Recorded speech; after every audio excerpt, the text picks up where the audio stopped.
জামা কাপড় পরে বাইরে যায়, আর স্বামীর সামনে আসলে বুয়ার মতো থাকে। আছে না নাই? স্বামীর সামনে পচা জামা, ছিঁড়া জামা, চুলের মধ্যে নাই সুগন্ধি, নিজেকে গুছিয়ে রাখে না, সামলে রাখে না, কাজের বুয়ার মতো নিজেকে উপস্থাপন করে স্বামীর সামনে। আর বাইরে গেলে মেকআপ করে পার্লারিং করে যায়। হওয়া দরকার ছিল উল্টা, বাইরে আপনি সাদা সিধা ভাবে যাবেন, বোরকা দিয়ে নিজেকে ঢেকে যাবেন। বাইরে যাওয়ার সময় কোন নারী পারফিউম ইউজ করে যেতে পারবে না।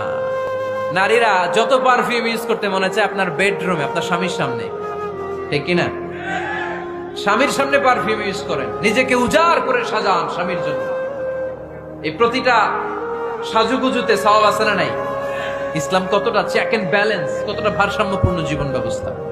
খবরদার, নারীরা ডিওডোরেন্ট ইউজ করে বাইরে যেতে পারবে, যেটা সে তার আর্মপিটে ইউজ করে, কিন্তু ঝাঁঝালো পারফিউম বোরকার উপর